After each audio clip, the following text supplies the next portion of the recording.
Mas, balik lagi di Yus Aquatic. Kali ini aku lagi jalan-jalan di PTC Mall dan kebetulan banget ada Second Surabaya Goldfish Competition. Jadi kali ini aku nggak nge-review tentang Cana ya. Kali ini aku nge-review tentang perkokian. Nah, karena aku awam banget di perkokian, aku langsung ketemu sama salah satu panitia di sini. Namanya siapa, Mas? Boleh dikenalin nggak?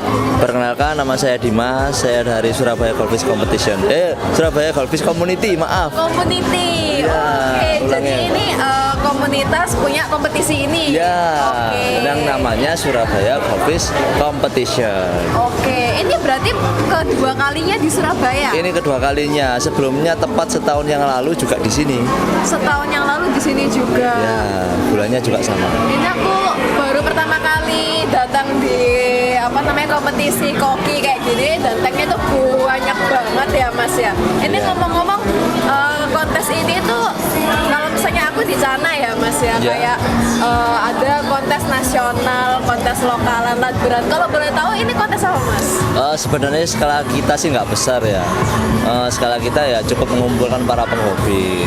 Tapi syukur alhamdulillah banyak pemain-pemain dari luar Surabaya, luar Jawa Timur, bahkan luar pulau Jawa itu pada ikut ke acara kita. Nah, bahkan ini informasi dari list peserta, itu ada peserta yang asalnya dari Singapura sama Filipina. Singapura sama Filipina datang ke Surabaya. Ya, itu kan jadi tanda tanya kok bisa. Ya. Memang sih mereka daftarnya dari teman-teman seller atau dealer dari Jakarta. Tapi kan sampai dia ingin hadirin jadi peserta di acara ini kan ya gimana ya kaget. Iya, bener-bener kaget sih. Banget sih. Nah, aku boleh nggak sih, Mas, diajak keliling sambil aku belajaran nih, siapa tahu nanti kita bakal turun di kontes koki. Boleh ya. Boleh ya. Kita sambil jalan. Apa, Mas, yang perlu kalau misal kita pertama kali main koki, apa aja yang perlu aku tahu? Yang pasti harus memiliki ikan mas koki ya kalau mau ikut kontes ya. Ya, ikan koki, oke. Yang pasti itu syarat pertama, nggak mungkin kan nggak punya ikan mas koki ikut kontes ya. Betul. Ya. Yang kedua, yang pasti sudah sedikit jeli untuk memilih ikan yang kualitasnya itu sudah di standar kontes. Oke. Sebenarnya sih nggak rumit kok memilih ikan yang standar kontes. Yang penting ikannya itu rapi, proporsional, lalu nggak ada cacat, itu aja. Selanjutnya kan sesuai cara kita perawatan. Kalau kita merawatnya bagus, otomatis pertumbuhan ikan kan sempurna. Itu bisa lah diikutkan kontes. Nah, terus kalau gitu, ini aku boleh tahu nggak sih? Pasti ada kelas-kelasnya kan, dibedakan kan ikan-ikannya. Nah, pembedanya tuh kayak gimana, Mas? Yang untuk acara kali ini itu ada dari jenis dulu itu ada Ryukin, Demekin, Oranda, Rancu. Kalau mau tahu seperti apa Ryukin, seperti apa Oranda, ini salah satunya ada Demekin. Demekin itu seperti ini. Dia berkepala lancip, matanya keluar. Memang matanya keluar gitu ya, Mas? Memang matanya keluar untuk Demekin. Ya, jadi ya daya tariknya ini. Kalau misalnya ngomongin proporsinya, dia tuh harus yang kayak gimana? Kalau proporsi ideal, yang pasti ukurannya bodi juga bulat koin, acuannya seperti sama Ryukin. Lalu untuk namanya Demekin atau biasa disebut itu Dragon Eye, ikannya ini matanya juga harus yang proporsional, karena itu kan matanya keluar. Ada yang Demekin itu yang keluar kanan sama kiri nggak balance, jadi dilihat dari keseimbangan itu. Kita lanjut ke Ryukin. Boleh, yang mana nih kalau Ryukin? Hampir sama seperti Demekin. Yang iya, membedakan mirip. Yang membedakan Ryukin kepalanya tidak keluar. Iya. Aku pikir itu tadi ini Ryukin. Aku Beda. dikit-dikit ngerti nih. Nah, itu nggak jauh beda banget lah. Mungkin kita lanjut ke Oranda ya. Boleh, gimana tuh, Mas, kalau Oranda? Oranda ada di sisi depan itu. Yuk kita ke Oranda ya, gengs. Ini dia Oranda. Oranda dengan khasnya dia memiliki jambul. Jambul yang kalau orang-orang awam itu pakai helm ya kepalanya ya. Iya, ciri khasnya Oranda itu harus memiliki jambul. Ya, yang pasti dari keindahan ikannya juga dihitung proporsinya ya hampir-hampir sama lah. Ekor harus rapi, sirip-sirip harus rapi, jambulnya juga proporsional. Jambulnya juga harus proporsional. Ya enggak boleh terlalu lebat, karena kalau dia terlalu lebat kurang proporsional, kejadiannya nanti ikannya bakal nungging karena berat di kepala. Oh, efeknya gitu. Iya, iya, seperti iya, itu. Kita lanjut ke rancu ya. Boleh. Yang rancu nih yang gembul-gembul itu ya. Semuanya kumpul. Kayak kapal selam kalau aku bilang. Ini ada rancu. Nah ini Oh, ini kebetulan rancu dia nih. juara 3 Juara di kelas 3. rancu junior. Oh, rancu junior. Nah, nih.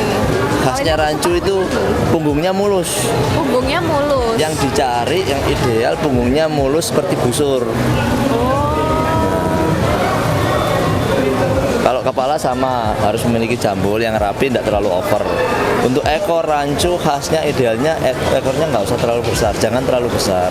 Oh iya, aku sedikit kalau misalnya yang aku tahu di pasaran itu ekornya kayaknya besar-besar. Ya, itu Oh, beda ya ternyata kalau buat ini. ya karena kan lebih rapi kan ya. Iya, betul. Ya, kalau yang di pasaran mungkin ya memang itu grade komersil. Kalau ini lebih rapi. Ya, lucu banget ya geng sini. Ya, dari 4 jenis itu kita mulai membedakan dari baby, size junior, size senior, size jumbo dan super jumbo. Oh, ada super jumbo. Ada super jumbo. Itu ukurannya berapa senti tuh kalau misalnya baby? Baby itu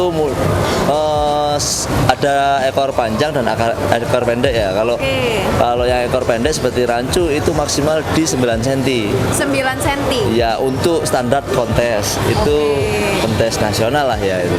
Kalau naik ke junior, naik junior seperti rancu ya. Rancu itu junior maksimal di size 12 cm. Maksimal size Iya. 12 senti. Jadi bukan dari segi umur, dia dari ukuran. Meskipun usia ikan itu 3 bulan tapi udah mencapai 12 cm ya bisa. Meskipun ikan itu di atas 6 bulan tapi ukurannya masih 12 cm ya bisa masuk junior. Itu berlaku untuk kelas-kelas yang lain. Dan yang mungkin super jumbo itu yang long tail itu di atas 20 cm. besar ya. dari Besar. 10 Kalau mau senti. lihat di sana ada kebetulan ada ikan yang Grand Champion. Mari Grand kita lihat. Champion, penasaran banget. Ayo kita lihat langsung Grand Championnya di kelas super jumbo itu kayak gimana. Yuk. Yuk. Nah, kali ini kita lihat langsung Grand Championnya Koki Super Jumbo itu kayak gimana. Ternyata besar banget, gengs. Nih, ini ya Mas ya. Ini dia. Ini championnya untuk acara kali ini. Ini size-nya udah di atas 25 cm. Di atas 25 cm. Ya. Ini kan kita ngelihat dari ujung kepala sampai ekor ya, Ujung Mas. ekor betul. 25 cm ini besar banget loh. Besar guys. banget. Dan dia gak cuma sekedar besar, tapi proporsinya juga ideal. Kan banyak kan yang di pasar itu sekedar besar tapi cuma panjang. Iya. Kalau ini beda, ini betul-betul terawat. Badannya kayak penuh nutrisi ya. Iya, betul. Nah, kita lihat performanya dari siripnya juga masih oke lah. Yang gimana tuh yang dikatakan oke itu, Mas?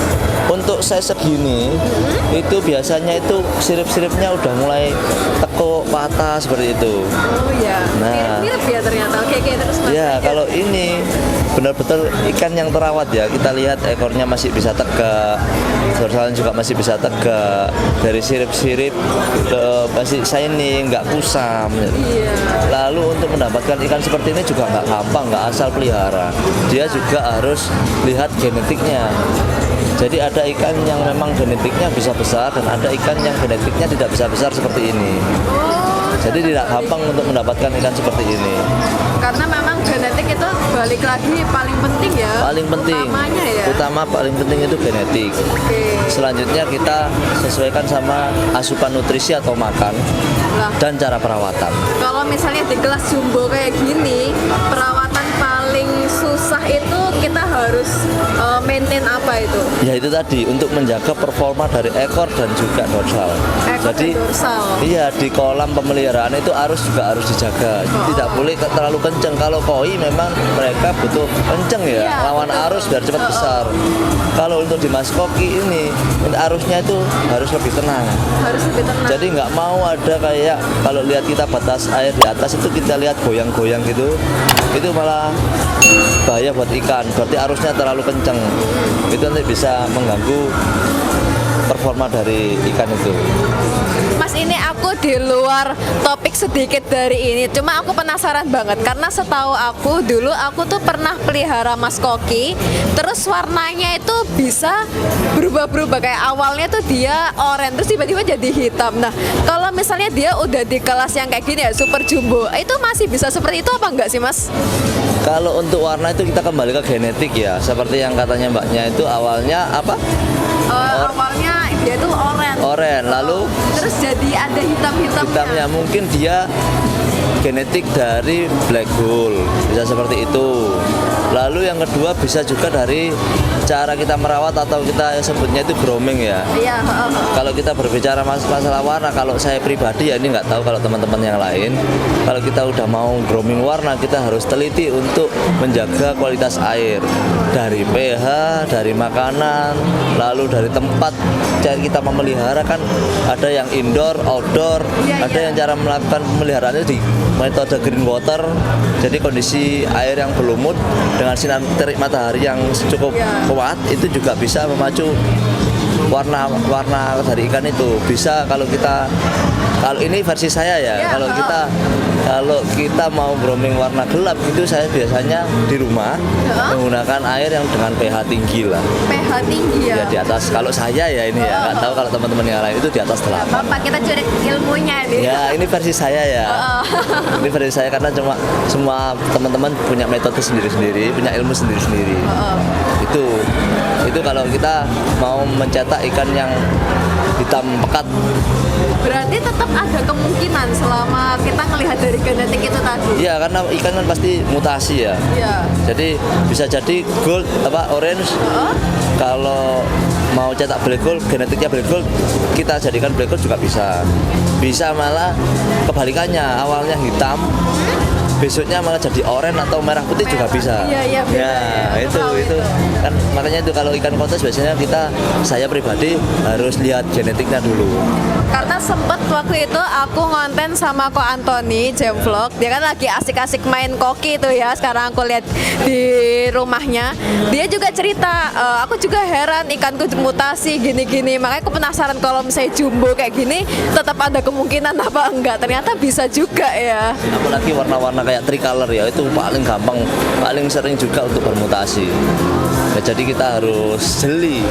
Kalau masalah warna itu harus masalah grooming air tuh, waduh, saya sendiri pun masih kewalahan, harus ngitung kadar airnya berapa, pH-nya berapa, kadar apa itu mineralnya berapa, itu ya cukup ribet lah ya. Saya sendiri juga belum ahli, cuma kebetulan aja bisa sedikit-sedikit. Sedikit merendah nih Mas ya. Mas, aku ngomong-ngomong penasaran ya. Kalau misalnya untuk koki di size segini, kira-kira dia itu umurnya bisa sampai berapa lama sih panjangnya? Kalau kita pemeliharaannya bagus, normal yang sering saya dan teman-teman jalani itu 5 tahun bisa. 5 tahun. Ya. Tapi dengan catatan kalau ikan besar itu kita nggak bisa nge-push makan terlalu sering. Sama halnya kayak kita manusia kalau udah di atas usia 50 itu kan nggak bisa kita makan banyak gitu. Iya juga sih. Nah, kita harus ngatur makanannya juga harus penuh nutrisi, jangan asal. Sayang kan ikan sudah kita pelihara 1 tahun lebih, yang pasti ikan 25 cm bisa 1 tahun lebih lah ya. Kalau itu pemeliharaan normal. Kalau pemeliharaan orang-orang yang canggih bisa sampai setahun udah segitu. Terakhir nih ya, pasti kalian penasaran deh. Ini aku juga mau kulik langsung. Ini kan kita udah ngomongin umur, terus kelasnya berbagai macam. Nah, dengan range yang waktu segitu, 5 tahun tuh lumayan lama ya Mas ya. Untuk jangka investasi nih ya. Kira-kira tuh ikan-ikan yang memiliki apa ya, dia daya jual tinggi, terus apalagi bisa dari usia bisa sampai 5 tahun, dia masih bisa ikut kontes, kira-kira pasarannya itu harga berapa sih Mas? Kalau kita berbicara harga, kalau di dunia hobi ini nggak ada patokan terendah dan tertinggi ya. Semua tergantung ke ownernya. Contoh hal saya suka banget sama ikan ini. Saya merawat dengan penuh kasih sayang ya. Oke. Saya mau ngelepas di harga tinggi pun sah-sah saja. Iya betul. Nah, begitu juga kebalikan. Andai kata saya memang hobi, kalau sudah bosan bisa saja ikan yang udah 5 tahun size 30 cm saya cuma kasihkan ke temen kan juga bisa. Bisa juga.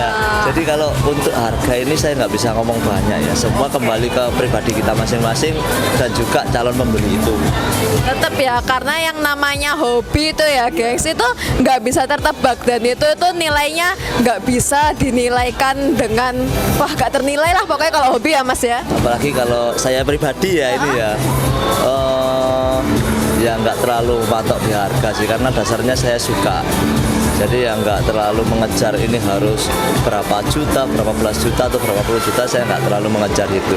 Tapi kalau dapat ya alhamdulillah, siapa sih yang nggak suka dapat uang banyak gitu kan? Ya, alhamdulillah. Siapa tahu habis ini masnya dapat kecipratan uang, tolong dibagi di Yums Aquatic ya. Mas thank you banget ya, aku udah diajakin keliling tadi, terus diajarin juga. Semoga eventnya selesai lancar sampai akhir acara ya. Makasih banyak ya Mas atas waktunya.